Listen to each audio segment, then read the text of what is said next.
Kula terangno saking mulai asbabun nuzul ya. Rata-rata ulama itu berpendapat bahwa asal mula Isra itu sebagai hiburan ya. Hiburan dari Tuhan ya, Allah nyukani pelipur larang gini ku saat Nabi ngalami dua kesusahan ya. Itu periode Mekah itu periode tersulit Nabi karena beliau itu sudah minoritas ya, kaum minoritas kecil, miskin, terus pendukungnya tidak ada. Satu-satunya yang menggaransi, yang menjamin Nabi tidak dibunuh itu karena beliau dilindungi oleh sinten pamanipun, gini sinten Abu Thalib. Dan termasuk lagi secara kasta sosial ekonomi beliau tinggi karena punya istri yang saudagar kaya. Gini ku Sayyidah Khadijah. Tapi ternyata orang yang selama ini benar-benar di belakang Nabi, baik secara materi maupun moral, sing ente-entean berjuang, ternyata wafat. Khadijah Abu Thalib wafat. Terus dikenal tahun itu tahun Amul Husni, tahun kesusahan. Sudah gitu niki sing termasuk ilmiah. Sudah gitu secara ilmiah psikologis kejiwaan Nabi terguncang. Niki rungokno tenan niki ngaji nggih. Terguncang itu karena secara mitos nggih, keyakinane tiyang Arab niku pun kadung kedikte embek keyakinan yang ditanamkan ulama-ulama Yahudi dan Nasrani. Nggih, kula baleni malih nggih. Kafir Mekah itu orang-orang bodoh, orang-orang enggak terpelajar. Mereka itu punya satu mitos, satu keyakinan yang ditanamkan oleh tokoh-tokoh intelektual Yahudi maupun Nasrani. Apa keyakinan itu? Bahwa kenabian itu yang paling mungkin kalau orang itu dari turunan Bani Israel. Orang mungkin Nabi kok ora turunane wong Yahudi utawa wong Nasrani. Sehingga ketika Nabi mendakwahkan diri sebagai Nabi, mereka bilang antakulu innama unzilal kitabu ala ta'ifataini min qablina. Nak jenenge wahyu harus tidak jauh-jauh sangka turunan-turunan Yahudi. Sebab itu banyak cerita di Quran, cerita konsultasi tiyang kafir Mekah nggih pada tokoh-tokoh Yahudi. Setelah konsultasi ya disesatkan. Orang mungkin Nabi kok nemu ummiyin, mung bintu-bintu untuk napa? Wahyu. Padha-padha dadi nabi rak kita, ora Muhammad. Ini kalau cerita sejarah. Sehingga saat Nabi ngaku Nabi, niku kayak sudah jadi mitos. Nabi itu tidak boleh jauh-jauh dari Palestina.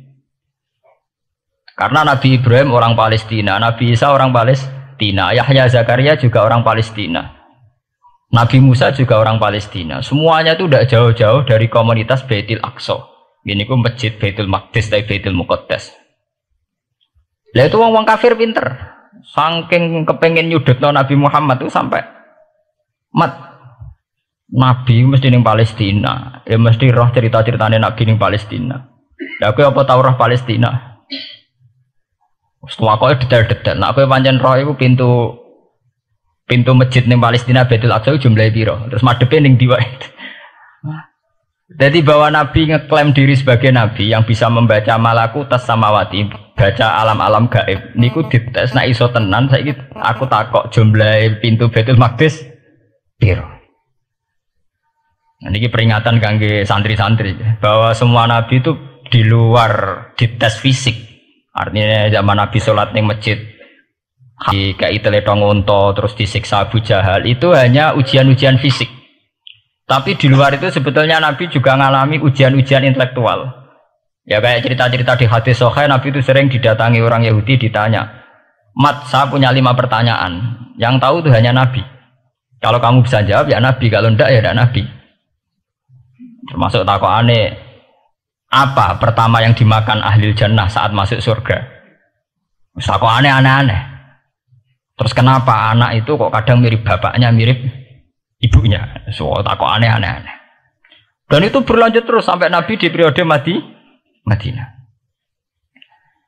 Nah sebab itu Nabi itu secara intelektual itu diasah Tuhan lewat proses Isra. Di mana Nabi saat itu secara fasih bisa menjawab jumlah pintu Masjid Aqsa sekian. Perilaku Nabi Musa begini. Wajahnya Nabi Musa begini, wajahnya Nabi Ibrahim begini. Sampai di hadis-hadis sahih Nabi bisa menjelaskan detail. Nabi Musa itu rambutnya kayak ini, wajahnya kayak ini, ada mutiwal. Itu detail sekali Nabi. Sebab itu di sini diterangkan oleh Imam Suyuti, peristiwa Isra adalah peristiwa di mana Nabi berjumpa para sinten Nabi. Itu asal usulnya kenapa? Karena sudah kayak menjadi mitos, Nabi itu tidak boleh jauh-jauh dari tradisi Yahudi, tradisi Palestina. Paham ben sampean roh asal usulnya. Tapi kemudian asal usul itu sebetulnya hanya sementara, ya, hanya permainan politik. Mau sampean ben roh sejarah, permainan politik, manipulasi politik. Sebetulnya Nabi itu ya tidak jauh-jauh dari beliau adalah keturunan Israel. Yo, Israel itu bukan menunjuk sebuah negara loh, sampean pun salah paham. Israel dalam bahasa Quran itu menunjuk auladi Yakub. Israel menjadi negara kan baru kemarin setelah diberi kemerdekaan Inggris, paham ya? Israel sebagai negara kan baru apa?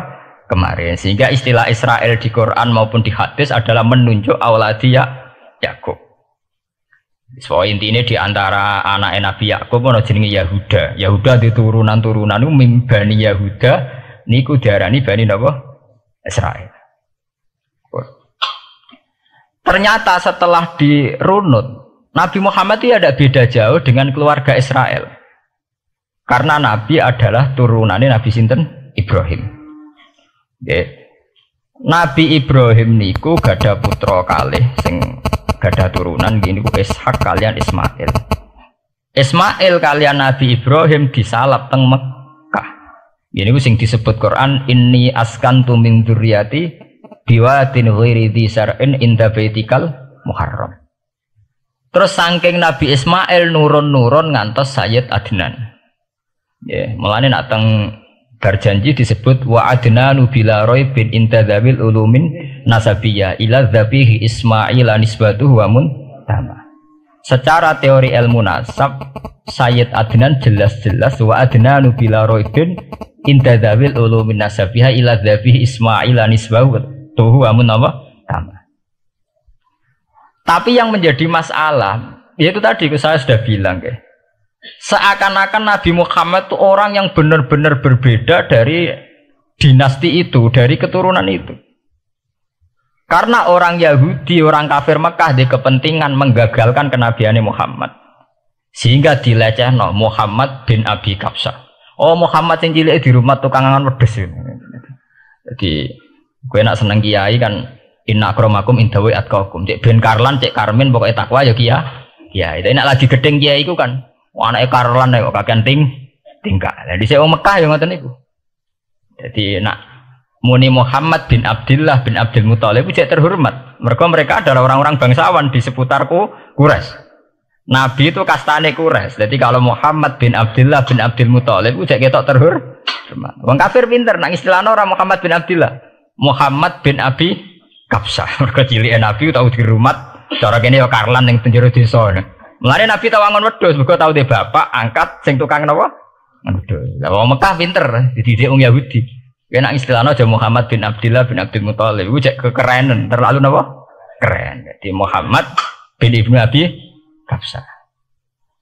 Di wong nak seneng Pak Harto kan Soeharto jenderal besar. Nek sing gedeng wong kemusuk kan repot ya. Terus nyebut desa asli ini asal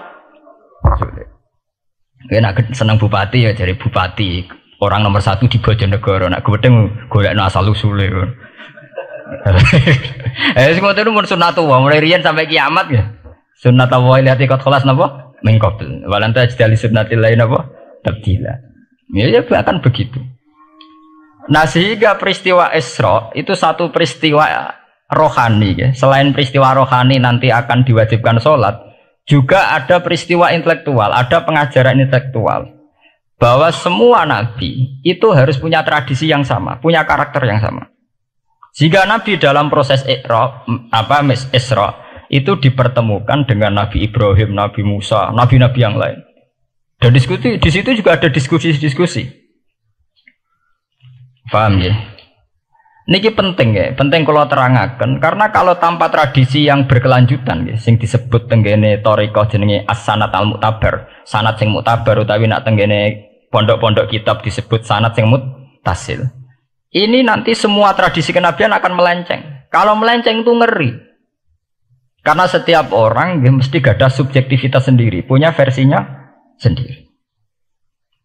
Sehingga semua nabi harus model istilah politik itu punya platform yang sama, punya karakter yang sama, punya model yang apa? Sama. Nah, sebab itu secara intelektual Nabi Muhammad itu dikenalkan oleh karakter para nabi-nabi dulu. Nggak detail. Satu Quran 30 juz. Andai kan sampai hafal Quran, sampai ngurunut sejarahnya coba. Kita ini kan kadung dibentuk, artinya kita ini ya alhamdulillah sudah kadung kebentuk, tahu sejarah para nabi. Tapi asal usulnya kita tahu lewat kitab yang namanya Al-Quran. Supaya apa? Nabi Muhammad itu dibimbing bahwa Quran atau ajaran beliau benar-benar musaddiqal lima baina yadeh, benar-benar selaras dengan ajaran sebelumnya. Mulai ajaran yang bersifat samawi sampai hal-hal yang basariyah, yang menyangkut tabiah apa? Basariyah. Kalau contohnya ngeten, misalnya begini. Nabi Muhammad disejarahkan Nabi Ibrahim, beliau punya problem. Problem itu berupa punya bapak atau paman yang tidak Islam. Bahkan nak ceritanya kiai desa dari Nabi Ibrahim cilike kon adol patung. Terus didol meniki patung, ya ora manfaati ra mudarati, mbok tuku ya karepem ora napa karepem. Mbok ono sanate mbok ora, pokoke cerita itu populer. Disejarahkan begitu. Sehingga Nabi Muhammad tahu, oh ternyata yang punya problem ngadepi keluarga itu tidak saya tok. Dulu Nabi Ibrahim juga punya problem ngadepi keluarga. Aku tak lumayan terima paman, Pak Lek, Pak De, Abu Jahal sinten? Abdullah. Nabi Ibrahim malah bapak. Dah gitu. Setelah itu juga diceritakan tentang Nabi Nuh, Nabi Lut, seorang nabi besar yang punya nasib sial, yaitu istrinya pengkhianat. Mereka jadi kiai di bojo judes itu tidak masalah. Mulai terima kiai di bojo judes biasa. Ya itu tadi Nabi Nuh, Nabi Lut itu lebih ngeri ketimbang itu di bojo apa? Bukan kebenaran. Kita kan paling dicoba bojo judes, kan ringan banget. Paling banter mecano piring gelas itu murah banget ya. Begitu terus. Nabi Musa juga gitu. Diceritakan Nabi Musa, beliau adalah seorang sosok Bani Israel yang temperamental. Ya basaria sekali. Saking temperamentalnya ketika tukaran ya jotos. Karena nak kiai temperamental kadang jotosan ya ono sanate ya Nabi Musa nak tukaran ra cocok napa? Jotos. Fawakazahu Musa faqada alai. Artinya ya basaria sekali. Cerita ABG ini publik wonten saat beliau melarikan diri, lalu ketemu cewek loro. Ya ora wentise barang Nabi Musa, waduh mari maksiat ae terus kan. Wadek aja mlaku ning ngarepku, nak kena angin aku roh sikile mari nafsu. Aku nabi kok nafsu barang kan ra pantes. Nah ngono ke mlaku guriku. Ya basaria sekali itu sampai detail. Terus ketika itu terus disuaka politik oleh Nabi Syuaib. Sehingga menjadi tradisi bahwa semua nabi akan mengalami problem dengan kaumnya, kemudian disuaka politik oleh komunitas yang berbeda, yaitu komunitas Syuaib itu di luar pemerintahan Fir'aun. Sama seperti yang dialami Nabi Muhammad, komunitas Mekah itu menyiksa Nabi, bahkan mengimbargo sinten Nabi. Semua aliran dana, aliran ekonomi, akses dana, akses makanan itu ditutup di Mekah. Sehingga Nabi sampai dahar dedaunan, fisik bil jibalin apa Mekah. Tapi beliau diselamatkan oleh sahabat Ansor yang terpisah dari komunitas Ahlu Mekah. Itu mirip ceritanya Nabi Musa yang diselamatkan Nabi Syuaib yang terpisah total dari komunitas Fir'aun. Ini penting kalau ulang temriki sehingga karakter-karakter kenabian itu tidak rubah. Karakternya sama. Sehingga setelah kita mengenali karakter para nabi, kita mudah sekali mengenali nabi palsu. Paham ya? Makanya kalau nabi palsu paling seneng musodek, ketara palsune. Lah sing repot sing ora ketara, mergo jenenge Ahmad Muhammad tak mirip. Mulane nek kowe dijeneng supaya ora ngaku nabi jenengno Kartolo. Mergo nek Ahmad bin Gulam ora jenenge Ahmad. Ana terkenal nabi nek ora jenenge Muhammad utawa napa? Ahmad. Mulane Ahmad bin Gulam pas ngaku nabi pengaruhnya gede mergo mirip. Mulane kula wingi takoki mahasiswa Jogja, Gus, cara jenengan jeneng Jawa mbek Arab apa iki? Nak trene akeh nabi palsu apik Jawa lah Kartolo. Karena secara kriteria kenabian ndak akan masuk. Nak anak jenenge Kartolo atau Karmin itu ndak akan masuk kriteria wong sing bakal dadi nabi. Lah anak jenenge Ahmad tak mirip-mirip nabi. Oh Ahmad Hulam bin Mirza wani ngaku nabi mergo jenenge Ahmad. Musaddiq ya mergo musaddiqal lima bena ya deh. Lah anak Kartolo, Karmin, Karlan agak ono.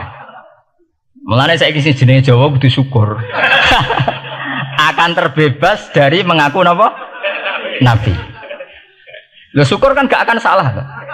Di barokah sampean jeneng Jawa, orang-orang ngaku napa? Nabi. Selamat.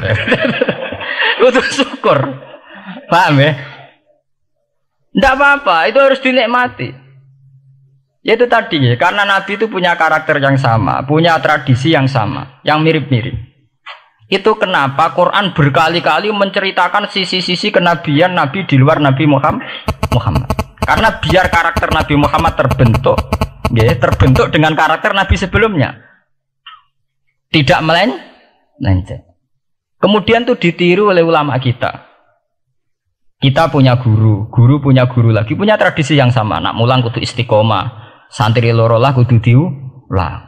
Nah, sedadi kiai aja mripat ijo nak roh dhuwit. Wis pokoke dilatih. Nah, tapi dari kiai saiki orang mripat ijo, mripat abang. Mergo dhuwit saiki abang. Dhisik dhuwit paling gedhe rak 50.000 iku rak ijo. Lah saiki 100.000 abang. Dadi saiki nak nasihati nak roh dhuwit aja mripate abang. Mergo ijo wis gak akeh saiki. Paham napa? Kena akal-akalan ngoten jan repot. Tugare kula di santri dablek, nek di bojo aja moro tangan. Kula mboten moro tangan, kula saduk, moro sikil. Kena anekdot ngono rusak. Adu-adu ning bojone. Bojone loro, bareng bojone nguwak. Kowe jare rabi Pak ning jaba, bojom jare loro fitnah, Dik. Sing bener telu. Ayo kan repot. Ketemu cangkem elek rusak kabeh. Fitnah udah nak loro. Sing bener apa? Telu. Lah sakniki mun politik ngoten enggak, saya sebagai pejabat tidak pernah mengkorupsi 1 sen pun uang rakyat. Wong edan tapi ya korupsi ya sak sen. Wong ra waras tapi korupsi napa? Sak sen. Ngono miliaran tok. Korupsi napa? Sak sen. Ya mesti ae. Bener. Ayo, jadi zaman akhir itu kayak zaman dhisik, kayak Abu Nawas kabeh. Jadi apa-apa niku mun mboten karu-karuan. Mon ya. Wah itu permainan kata begitu niki kula penting kula terangaken nggih. Saya sebagai ahlul Quran, orang yang banyak baca Quran nggih.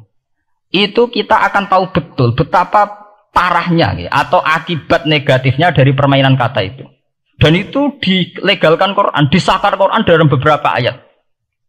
Yaqulun apa yuriduna ayutfi'u nurallahi bi afwahihim.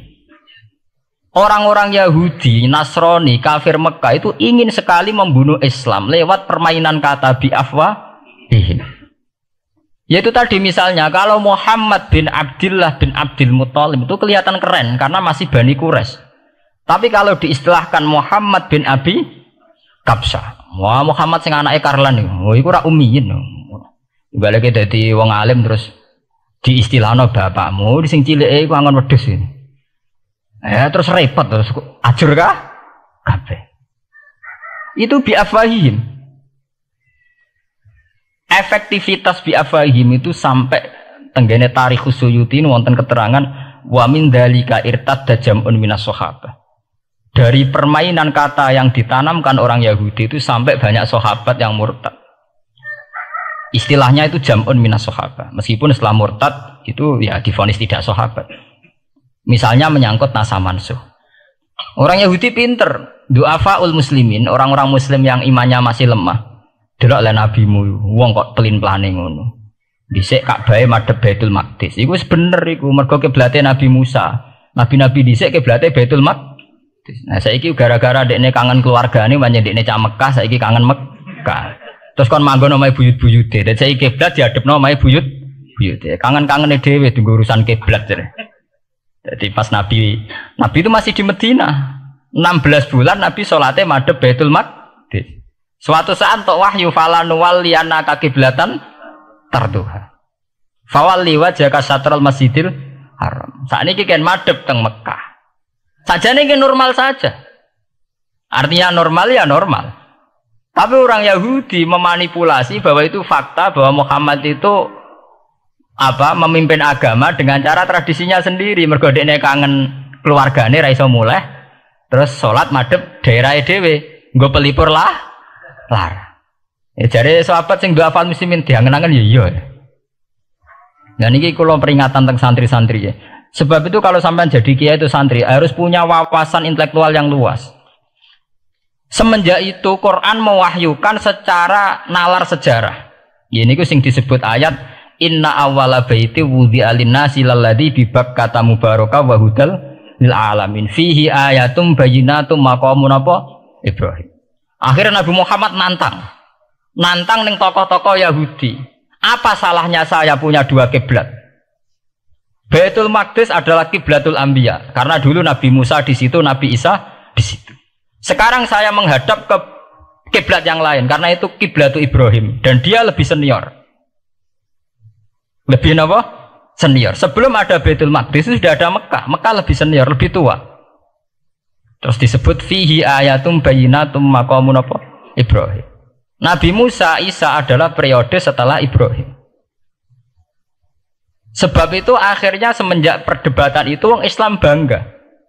Makanya sampean kalau ngaji hadis-hadis sahabat itu bangga. Ana mimman shalla ilal qiblaten, nggih. Ana mimman shalla ilal qiblaten. Aku termasuk sahabat yang menangi dua kiblat. Mergo zaman madhep Baitul Maqdis ya kiblatul anbiya, madhep Mekah nggih kiblatul anbiya.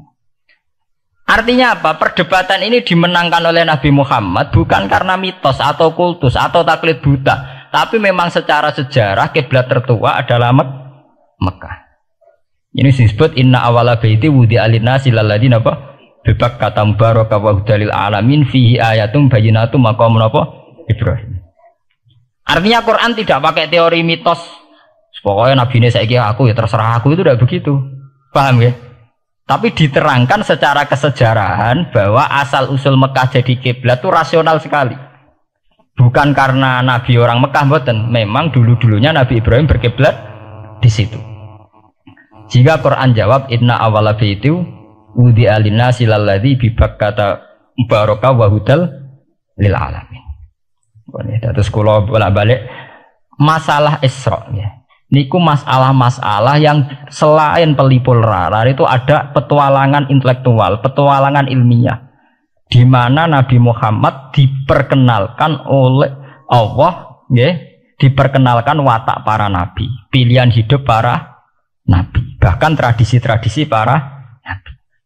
Sehingga mangke teng hadis sahih wonten keterangan saat Nabi nyancang atau menambatkan khimar atau buruk itu ya di batu yang dulu dipakai para nabi untuk nyancang nopo khimar. Jadi tradisi itu dimulai dari barang-barang sepele.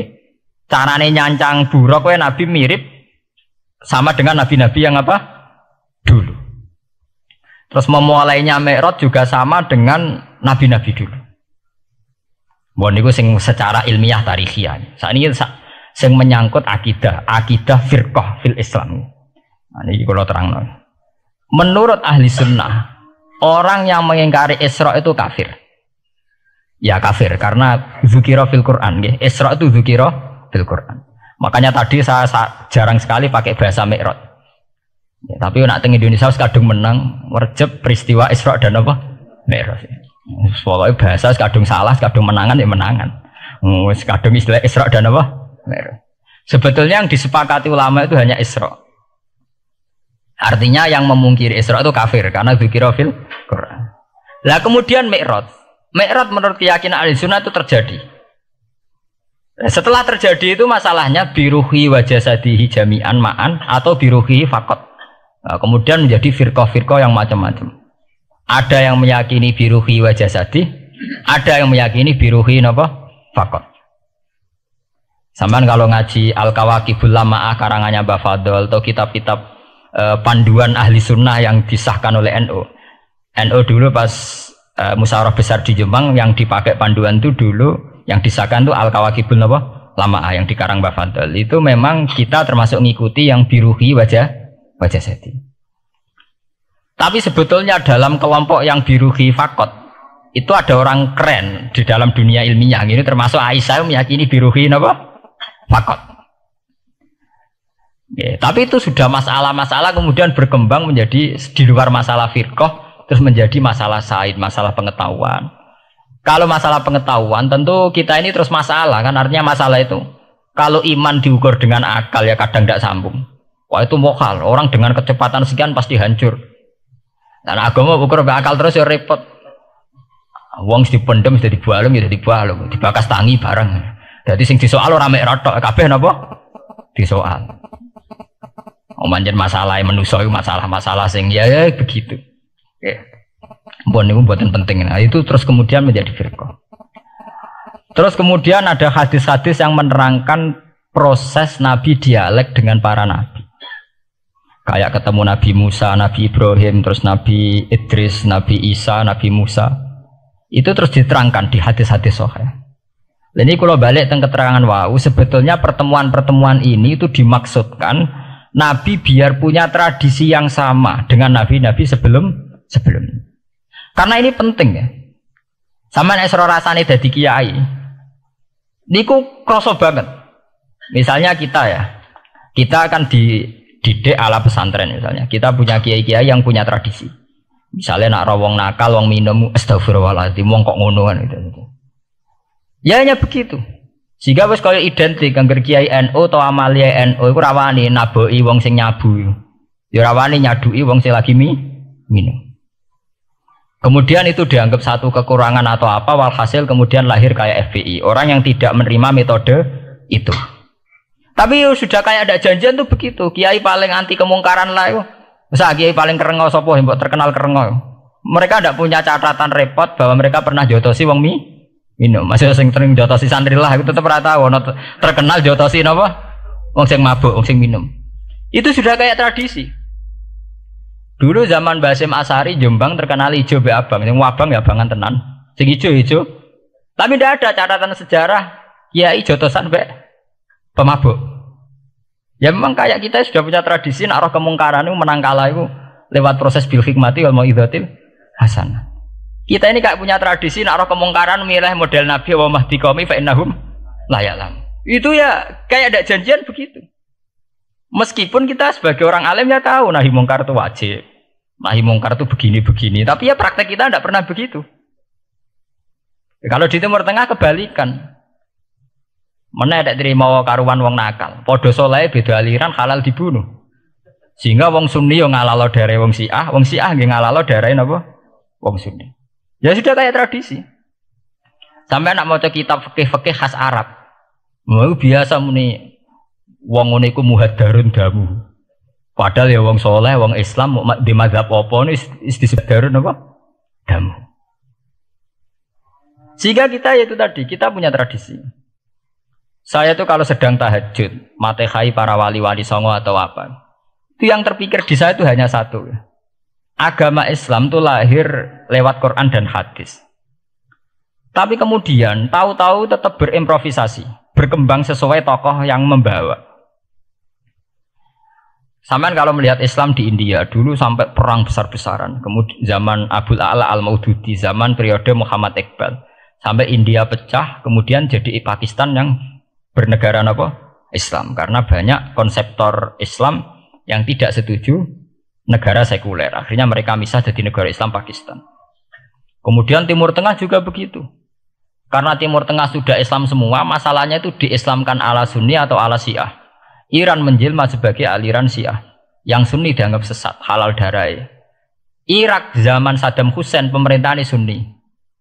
Sing Syiah dibantai, sehingga wong Kurdi do mati. Era Saddam keok gentenan Saddam sing dibantai. Makanya kalau saya ngaji di Jogja, seminar di Jogja bilang, kita ini harus bersyukur. Kita ini punya tradisi konflik yang terbaik di dunia. Enggak, kita ini punya tradisi konflik yang terbaik di dunia. Sampai nak Isra Ikhwanil Muslimin teng Mesir, Badan Intelijen Nasional atau Badan Stabilitas Nasional, Bakor Setanas itu harus terima kasih sama tradisi tokoh-tokoh Islam di Indonesia. Lepas dari kita setuju tidak setuju itu terserah. Tapi kita punya tradisi konflik yang paling baik di dunia. Kurang bencinya Gus Dur sama FPI atau FPI sama Gus Dur. Paling mereka ya adu statement di depan wartawan. Itu bagus sekali. Cara nang ngarep wis tembak-tembakan. Kita punya sejarah. Secara pesantren saya itu punya sejarah panjang.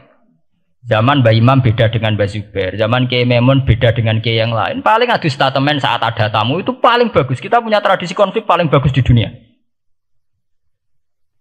Kayak apa mangkalnya orang NU saat Gus Dur diimpis, dipecat. Tapi habis itu ya sering seminar ketemu Amin Rais. Ya mereka adu polemik, ini tidak konstitusional, ini apa. Gus Dur nggak jurus dekret. Sing sitok nggak jurus sidang mewah, nak kurang serem sidang istimewa dilawan sidang luar biasa. Pokoknya agak istilah sing serem-serem. Tapi tidak saling bunuh loh, sampean harus syukur loh. Selama ini orang awam sering bilang, loh kiai kok tukaran. Sampean bandingkan di Timur Tengah, jenenge tukaran mesti tahdirud dam. Para polisi, para badan intelijen, para yang menjaga stabilitas negara ini harus terima kasih sama tradisi tokoh-tokoh Indonesia.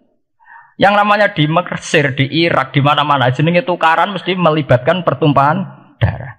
Saat Arab Saudi jadi Wahabi itu besar-besaran itu. Pembunuhan apa pengusiran orang-orang Sunni. Tapi di Indonesia enggak. Di anarkis. Paling itu tadi adu polemik. MLB dilawan MLB itu masih keren sekali, tidak apa-apa. Itu lebih baik ketimbang adu jotos atau adu hizib lah. Itu masih bagus. Nenda ini sampean biar paham, biar syukur jadi bangsa Indonesia. Kita punya tradisi konflik yang baik. Sama nak setelah peristiwa teng Irak, ya, teng Sudan, teng Khartoum, teng Darfur, itu kan orang Islam semua. Gara-gara beda madzhab saling bunuh. Di Mesir ya gitu, Ikhwanul Muslimin dengan pemerintah dan sebagainya. Hatta saya sebesar Sayyid Qutb, sing tokoh populer mohon kak budutnya boten jelas. Di Indonesia bagus sekali. Kita menangi zaman secara sejarah ya. Kita menangi bedanya dulu Ahmad Hasan dengan tokoh-tokoh NU. Kulo nu menangi secara sejarah sering baca. Terus zaman anyar-anyarane NU asas tunggal bedanya Gus Dur dengan Kiai As'ad. Sak mangke bedane PKB dua versi. Mereka menyelesaikan secara beradab. Lewat pengadilan, kok pengadilan kalah lewat MA, beradab sekali. Kita harus bersyukur. Dibanding penyelesaian konflik kayak di Irak kemudian ngundang Amerika, akhirnya sekarang kacau balu. Di Timor Leste yang latihan bikin Ramos Hurtadi sudut. Indonesia paling banter ngobong fotonya SBC. Ya masih terhormat, masih artinya masih beretika. Kita harus syukur punya bangsa yang beradab. Wong ras tujuan antar kiai rasan-rasanan. Kiai kok ngono, sing tok kiai kok ngono. Engko sing kiai tengah-tengah yo ono sing ngono, ono sing ngene dadi. Sing ra melok-melok biasanya terus milih amane, ya ono sing ngono, ono sing ngene. Jadi artinya kita yang baik. Saya itu berkali-kali ngaji ya. Sampean kalau sering baca Quran dan menghayati, artinya orang baca Quran pelang-pelang ora karepe menghayati. Saya itu sekarang sesadar-sadarnya, saya masih belajar. Ini jamaah sini harus tahu. Saya hingga detik ini masih belajar. Entah itu lewat belajar baca Jalalain atau belajar merenung maupun belajar lewat yang lain. Quran itu dulu ya sering nyebut begitu itu saya tidak paham. Sekarang tuh saya paham, tambah paham. Misalnya di juz 4 ada istilah ikhwanan. Orang mukmin disuruh ingat peristiwa-peristiwa yang dulu saling kuntum a'daan fa'allafa baina qulubikum fa asbahtum bi ni'matihi napa ikhwanan. Dulu kamu bermusuh-musuhan yaitu antara kelompok Aus dan Khazraj. Gara-gara barokatul Islam sekarang kamu menjadi ikhwanan. Menjadi bersaudara. Sampean kalau melihat TV merunut konflik di Irak, sering ada bom bunuh diri, itu kan ada asal usulnya. Memang sekarang orang menimpakan kesalahan itu pada pasukan multinasional yang dipimpin Amerika dan Inggris. Tapi sebetulnya ada usul-usulnya. Sampai Amerika bisa masuk karena orang Irak tidak ikhwanan. Tidak apa? Yaitu ada Syiah, ada Sunni, mereka saling menikam, saling bunuh. Sehingga karena ada ikhwanan ini pihak ketiga masuk, yaitu tentara multinasional. Makanya saat di Jogja ditanya, cara jenengan sebuti menyangkut Ahmadiyah, menyangkut konflik di Jakarta, saya bilang, sekarang setiap orang bikin from apa forum, yaitu baik, kalau niatnya baik-baik. Tapi andaikan saya ditanya Tuhan nanti, hak kowe iku kelompok apa? Pokoknya anggar NU atau Muhammadiyah ajak mayoritas, kamu milih salah sitok itu. Bukan karena mau saya oportunis milih yang besar, itu lebih baik, lebih maslahat. Karena kalau setiap orang merasa benar bikin kelompok sendiri akan menjadi kelompok banyak. Dan saat menjadi kelompok banyak, tentu konfliknya lebih tidak terpola. Tidak apa? Terpola. Umpama Hasim tukaran mbek Den Samsudin itu terpola. Tapi nek anggar wong ngrasa duwe ketua dhewe tidak terpola. Bagaimanapun ikhwanan harus disyukuri. Nggih, dalam kondisi berteman. Sebab itu Nabi sering ngendikan ilzamu jamaahirul muslimin wa man sadza sadzafin. Mbok kamu itu ikut kelompok mayoritas saja. Jamaahirul muslimin cara bahasa netralnya mbok ya kamu itu ikut kelompok mayoritas saja. Karena kalau orang merasa benar kemudian bikin kelompok sendiri itu tidak ada selesainya. Lah akulah cara nuruti GR sebagai kelompok dhewe. Wong aku ya di umat, di pengaruh sing nyucup wis akeh. Tapi kalau semua orang merasa begitu kan repot kan. Mursid di kelompok dewe, tukang toreko di kelompok dewe, tukang ngaji di kelompok dewe. Model kitab pirang-pirang sesuai ono jamaah Jalalain, jamaah Mu'in, jamaah Fathul Wahab. Sing iso ngaji jamaah tahlil, jamaah istighosah. Ora ono bare itu. Saya tuh kalau ditanya di Jogja, meskipun saya kritis, artinya kritis itu mungkin terhadap satu fenomena kita tidak setuju atau Muhammadiyah dalam banyak hal atau satu dua hal. Itu tidak menjadi alasan kita untuk tidak mengikuti mainstream. Karena kalau mainstream ini dilanggar, itu kita tidak akan ikhwanan. Dan akibat negatif dari tidak ikhwanan adalah kayak kasus Irak. Iran itu kenapa tidak mudah diserang Amerika padahal punya nuklir? Karena mereka seragam Syiah semua. Itu lebih gampang, lebih susah. Lawan itu apa? Susah. Arab Saudi juga mudah diadu karena karuan seragam Wahabi semua. Kita tidak bicara itu ya akidah. Mungkin kamu bisa debat Wahabi itu benar apa enggak. Tapi karena relatif aman, nggak diacak. Indonesia juga gitu. Kenapa tidak banyak konflik? Karena orang itu Islamnya kalau udah NU ya Muhammadiyah. Buat cocok cocok, boleh milih. Itu lebih mudah. Ketimbang ada faksi-faksi baru, kemudian stabilitas menjadi tambah kacau.